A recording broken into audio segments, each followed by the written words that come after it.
private reading of my father's will took place in the same mahogany-lined office where I'd spent countless evenings managing the Harrison family's complex financial empire. My stepmother Victoria sat perfectly poised in her designer morning clothes, while her son Bradley lounged with the practiced indifference of someone who'd never worked for his money. I took my usual seat, the one I'd occupied for 7 years, as the family's private financial manager. The laptop in my bag contained enough secrets to destroy them all, but they'd never bothered to consider that. To them, I was just James Harrison's daughter from his first marriage. The quiet one, the reliable one, the one who helped with the books. Before we begin, Victoria announced, smoothing her silk skirt, I think Abigail should wait outside. Martin Walsh, Dad's longtime attorney, frowned. As James's daughter, she has every right. As his employee, Victoria cut in, she should respect the family's privacy during this sensitive moment. I met her eyes, remembering all the late nights I'd spent hiding her expensive shopping trips from Dad's scrutiny. All the creative accounting that kept her secret accounts growing while she played the dutiful wife. I'll stay, I said quietly. Bradley snorted. Did you miss the part about family privacy? Did you miss the part where I'm actually related to Dad by blood? I replied, keeping my tone neutral. Unlike some people. Victoria's perfectly maintained smile tightened. Now, dear, there's no need for unpleasantness. We all know James thought of Bradley as his own son. Yes, he did. Right up until the end, when the morphine made him confused enough to start talking about things he'd discovered. Things involving missing funds and duplicate accounts. Things that had made Victoria's visits to the hospital become suddenly more frequent and attentive. Let's proceed, Martin said, opening a thick folder. The majority of James Harrison's estate, including the family business and primary residences, will be managed through the Harrison Family Trust. I noticed Victoria's slight relaxation. She'd gotten what she wanted. The trust will be administered solely for the benefit of Victoria Harrison and Bradley Wells Harrison, Martin continued, his voice carrying a hint of disapproval, with Victoria serving as primary trustee.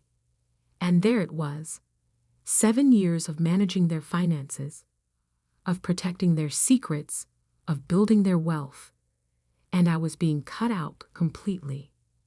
There are some smaller personal bequests, Martin added. Abigail will receive her mother's jewelry collection and a sum off. We can handle the details later, Victoria interrupted. I think we should discuss the transition of financial oversight. Abigail has been handling those duties, but obviously that arrangement will need to change. Obviously, because you can't have the hired help knowing too much about the family finances, even if that hired help spent years building the very structures that protected their wealth. Of course, I said, opening my laptop. I'll prepare a complete transfer of all accounts I directly manage, though you might want to review certain arrangements first. Victoria's smile didn't waver, but her eyes sharpened. Arrangements? The offshore accounts, for instance. I pulled up a spreadsheet. I assume you'll want those handled with particular discretion.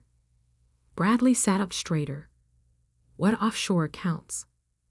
The ones your mother opened in 2019, I replied casually. Starting with the Cayman Islands Foundation and expanding through various shell companies in Panama, Singapore, and Luxembourg.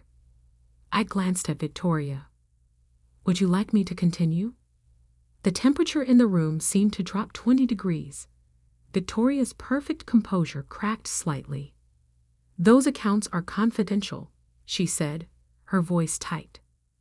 They are, I agreed. Very confidential, especially the transfers that began 3 months before Dad's cancer diagnosis. Martin shifted uncomfortably in his chair. Perhaps we should discuss this privately. No need. Victoria cut in quickly. Abigail is simply being thorough, as always. We can handle the transition details later. But I wasn't finished. Not after years of swallowing their condescension, of being treated like a servant in my own father's house. There's also the matter of the art collection, I continued, pulling up another file. The pieces purchased through the Gallery Romano Front Company. Interesting how their declared values for insurance differ from their reported values for tax purposes. Bradley's practiced indifference vanished. Mother? And of course, I added, the real estate holdings in your maiden name. The ones that somehow never made it into Dad's asset disclosures during his last refinancing. Victoria stood abruptly. That's enough. Martin, we'll continue this another time, without unnecessary personnel present. I closed my laptop slowly, deliberately. You know, Victoria, it's interesting that you never asked why Dad kept me managing the family finances all these years. Never wondered why he trusted his hired help with so much responsibility. Because you're good with numbers, she snapped. A useful skill for an employee. No, I corrected her. Because I inherited something more valuable than his money. I inherited his caution, his attention to detail, his understanding that true power isn't about having wealth, it's about knowing how to protect it. I stood, gathering my things. But you're right, the trust is for real family members. I'll begin transitioning the accounts tomorrow. Wait. Victoria's voice had lost its aristocratic certainty. Perhaps we should discuss this further. Why? I asked innocently. I wouldn't want to overstep my position as, what did you call it? Unnecessary personnel? Bradley was looking between his mother and me, finally beginning to understand that something was very wrong. The transition can wait, Victoria said quickly. We should take time to review everything properly. Oh, I agree. I headed for the door. In fact, I think we should review everything, every account, every transfer, every creative bit of accounting I've done over the years to keep certain activities private.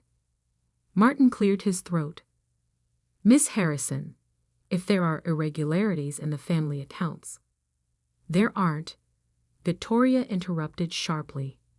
Abigail is simply being thorough. I paused at the door. You know what Dad told me in the hospital, right before he died.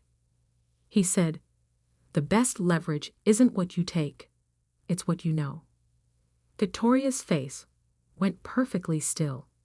I'll see you tomorrow, I continued pleasantly. We can discuss the trust arrangements then, along with everything else. Walking out, I heard Bradley's confused voice. Mother, what exactly does she mean about the Cayman accounts? I smiled, thinking about the encrypted files on my laptop. About 7 years of documented transactions and creative financial arrangements. About all the secrets Victoria thought were safely hidden behind my hired help status. Dad had taught me well. True power isn't always about having your name on the trust. Sometimes it's about being the one person who knows where all the bodies are buried. And Victoria was about to learn that lesson the hard way. The Harrison family's private banking room at First Maritime Trust still felt like my domain. I'd spent years here, building the financial labyrinth that protected their wealth and their secrets. Now, watching Victoria and Bradley fidget in their expensive clothes, I savored the shift in power. As you can see, I explained, projecting a complex diagram onto the wall, the family's financial structure is intricate. Victoria's eyes darted between the dozens of connected entities, trusts, and offshore accounts. Her usual imperious expression had given way to barely concealed panic. "This is ridiculous," Bradley interrupted. "We don't need all these details. Just transfer everything to our new financial team." I smiled. Of course. Though they might have questions about certain transactions, like the $8 million that moved through 6 different shells before landing in your mother's private account in Singapore. Victoria's perfectly manicured hand tightened around her designer purse. That money was a gift from James. Really? I pulled up another document, because the transfer documents show it came from the company's environmental compliance budget. Right after Dad started asking questions about chemical disposal at the Milwaukee plant. Bradley's face went pale. "Mother, it's not what you think," Victoria said quickly. "James knew about all of this. He approved." "No," I cut in softly. "He didn't. That's why you increased his morphine doses whenever he started talking about the accounts. Isn't that right?" The banking room fell silent except for the soft hum of my laptop. Even Bradley looked shocked. My phone buzzed. A message from Diane at the SEC. "Documents received. Initial review confirms irregularities." "Shall we continue?" I asked pleasantly. "We haven't even gotten to the art collection yet. Those pieces you bought with company funds, but reported as charitable donations." Victoria stood abruptly. "This meeting is over. We'll have our lawyers." "Your lawyers might be interested in this too." I switched to another document. "The retainer payments from the family trust to firms that don't exist. 5 years of fake legal fees funneling into your private accounts. You helped set those up," she snapped. "You're implicated too." "Am I?" I opened a folder marked Insurance. Because I have 7 years of detailed memos to Dad documenting my concerns about these arrangements. Memos you intercepted and deleted from his email, but not, unfortunately, from my encrypted backups. Bradley slumped in his chair. "Jesus Christ, Mother." "Oh, don't act so innocent." Victoria turned on him. "Where do you think your gambling debts disappeared to? Those mysterious payments to your bookies in Vegas?" I pulled up another spreadsheet. Speaking of gambling debts, the casino payments were actually the simple part. The money laundering through the offshore sports betting sites was much more creative. Bradley's face went from pale to green. "You knew about that?" "I know everything," I said quietly. "Every transaction, every cover-up, every little financial maneuver you both thought was so cleverly hidden." Victoria's composure finally cracked. "What do you want?" "Want?" I feigned surprise. "I'm just being thorough in the transition. As an employee, I have a duty to ensure all accounts are properly disclosed." "Name your price," she hissed. "Half the trust?" "Fine. We can rewrite." "The trust?" I laughed. "You still think this is about money?" My phone buzzed again. "Diana, enforcement team ready when you give the word." "This," I continued, gesturing to the screen full of damning financial data, "is about 7 years of being treated like a servant in my own father's house. About watching you manipulate and steal from him, right up until his death." "We can fix this," Victoria said desperately. "Whatever you want." "What I want," I cut in, "is for you to understand exactly how badly you miscalculated. You thought I was just the hired help, the quiet daughter who was good with numbers. Never once wondering why Dad kept me so close to the family finances." I started shutting down my laptop. "In about an hour, the SEC will receive detailed documentation of every irregular transaction I've shown you today. The FBI's Financial Crimes Unit already has copies." Victoria went very still. "You're bluffing." The same way you were bluffing about those environmental violations. Or about Dad's mental state when you hadn't changed his will. Bradley stood up so fast his chair toppled. You changed his will? Sit down, Victoria snapped. She's just trying to... To what? I asked. Tell the truth. Should we discuss the medical records you altered? The witnesses you paid off? The convenient timing of Dad's final morphine dose? The banking room's temperature seemed to drop another 10 degrees. Even Victoria's perfect makeup couldn't hide her growing terror. You wouldn't, she whispered. You'll go down with us. All those transactions. You processed them. Under duress, I corrected, with detailed documentation of my protests, and with encrypted evidence of your threats when I tried to tell Dad the truth. My phone buzzed one final time. Diana, teams in position. Ready? I'll give you a choice, I said, standing. Option 1. You both resign as trustees immediately. A new independent trustee takes control with full audit authority. You live on modest stipends, far from any financial control.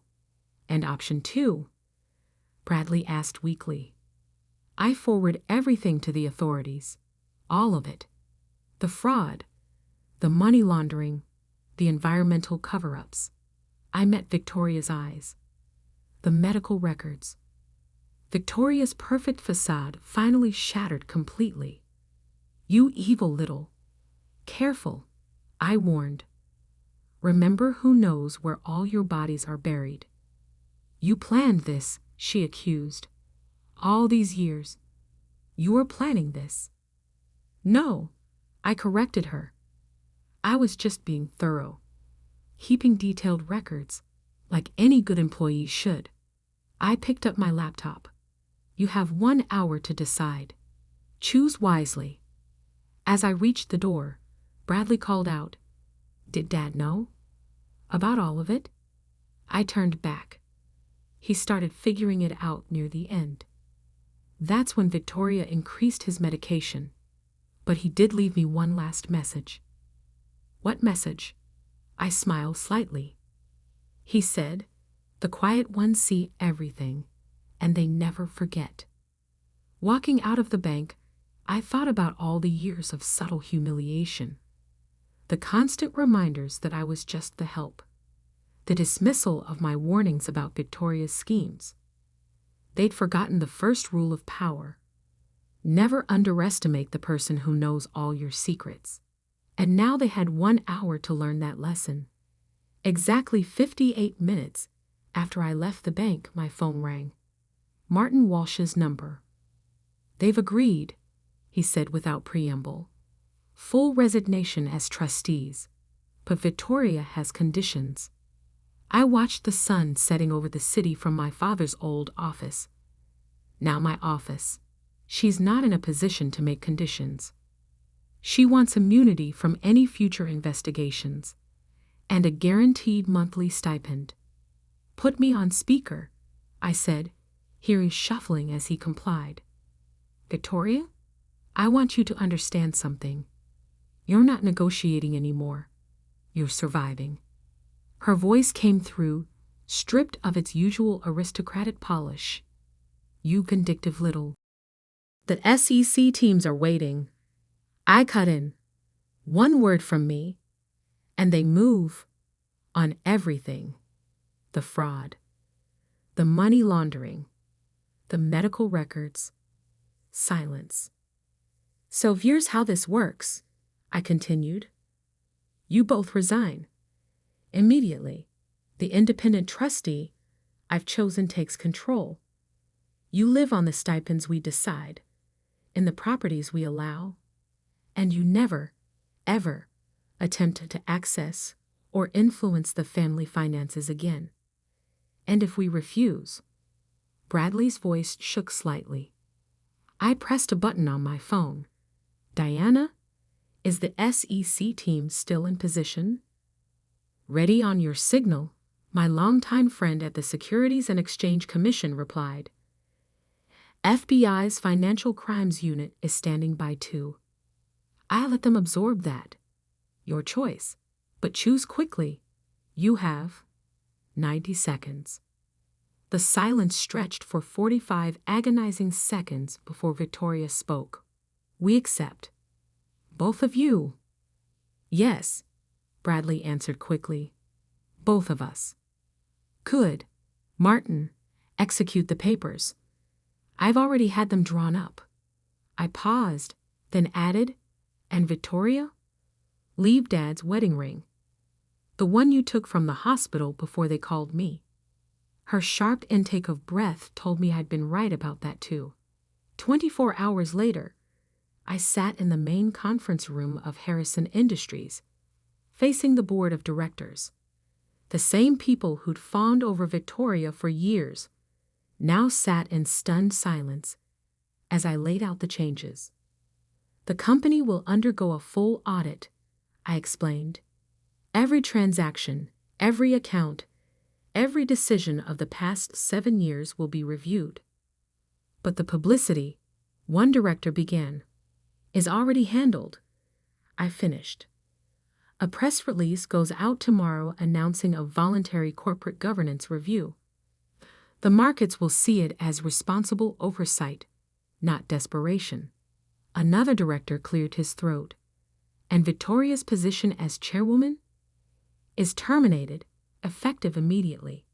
I slid forward a thick folder, along with any board member who knowingly participated in her financial manipulations.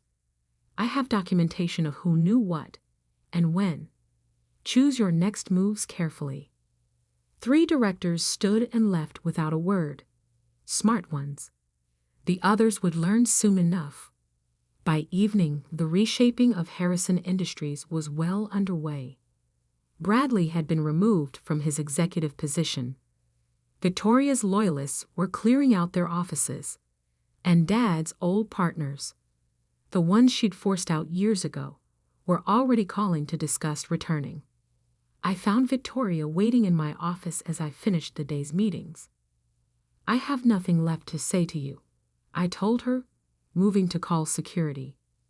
Just one thing, she said, placing Dad's wedding ring on my desk. Why did you wait so long? You had this evidence for years. Why let us hang ourselves? I sat down, picking up the ring. Because Dad taught me that true justice isn't just about punishment. It's about giving people enough rope to reveal who they really are. She flinched. James never understood. He understood everything. I cut in. At the end, when the morphine doses weren't quite high enough to keep him confused, he asked me to protect his legacy, not just from you, but from what it had become. And now, a trace of her old derision crept back. You'll run everything? The quiet little bookkeeper becomes the queen. I smiled, remembering Dad's last lucid words. Actually, no. I'm appointing a professional management team, independent oversight, total transparency. Then what was the point? The point? I stood, fingering Dad's ring. The point was justice. For him. For the company he built. For every person you staked on climbing to the top. I met her eyes. And yes, for the hired help you never thought would matter. She turned to leave, then paused. The offshore accounts. The evidence. You really would have exposed everything. Check your phone, I replied. She did, and her face went ashen. Every major financial news site was running the story. Harrison Industries announces major governance reform.